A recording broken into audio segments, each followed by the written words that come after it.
Coucou tout le monde, c'est Julie. Aujourd'hui, on parle français. Je voulais vous parler un peu de comment se libérer du blocage mental qui nous empêche de parler en fait avec des gens, qui nous bloque, qui nous empêche de nous lancer. Et parce que moi aussi, je l'ai vécu et je le vis encore parfois. Et je pense que toutes les personnes qui apprennent des langues étrangères aussi. Et en fait, je voudrais vous partager mon raisonnement personnel.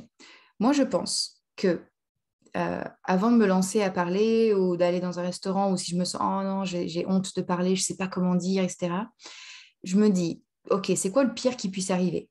Bah, le pire, c'est soit personne ne me comprend et je me sens un peu stupide, mais bah, très franchement, je le survis, c'est pas grave. Ou bien je dis une grosse bêtise et ça fait rire les gens et c'est tout.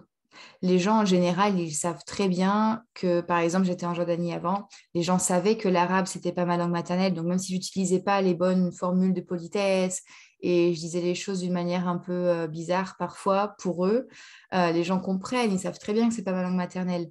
Donc, ils sont pas vexés ou ils sont pas, tu vois. Donc, vraiment, pour moi, le pire qui puisse se passer, je pense que c'est que je dise un truc débile et que les gens ça les fasse rire, en fait. Et même dans le pire des cas, s'ils se moquent un peu de moi, ce qui n'est jamais arrivé, bah, c'est pas très grave, en fait.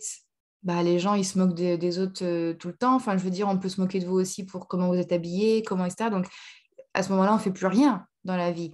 Donc, j'essaie de rationaliser un peu tout ça et de me dire, OK, le pire qui puisse arriver, c'est ça. Je peux le survivre, oui, carrément.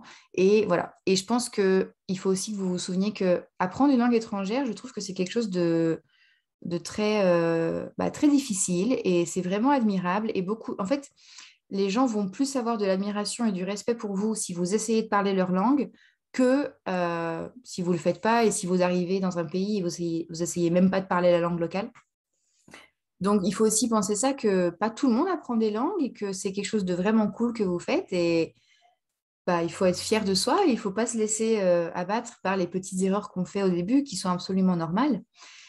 Dernière chose, un exercice ou un petit truc que vous pouvez faire pour pratiquer et essayer de vous lancer de manière plus facile, c'est d'utiliser les applications pour parler avec des natifs qui veulent apprendre votre langue. Donc, par exemple, moi, je suis française, j'apprends l'arabe. Je peux parler avec des arabophones qui apprennent le français. Et comme ça, bah, on est un peu sur le même niveau, en fait, parce qu'il n'y a pas un qui est natif et qui connaît très bien la langue et l'autre qui est complètement ignorant. Là, c'est les deux, en fait, qui essayent d'échanger avec le peu de connaissances qu'ils ont. Et donc, je trouve que pour moi, c'est très, mentalement, c'est beaucoup plus facile, en fait, pour moi. Et donc, vraiment, je vous recommande, il y a deux applications que j'utilise qui sont Tandem et HelloTalk. Elles sont vraiment cool. Donc, voilà, si vous voulez essayer de vous lancer et de vous débloquer un peu, je vous conseille de commencer par ça et puis de vous souvenir que vous n'allez pas mourir si jamais quelqu'un se moque un peu de votre accent ou se moque de vous. C'est pas grave. C'est plus facile à dire qu'à faire, mais il faut vraiment laisser ça derrière soi et se lancer. Il faut y aller. Yalla.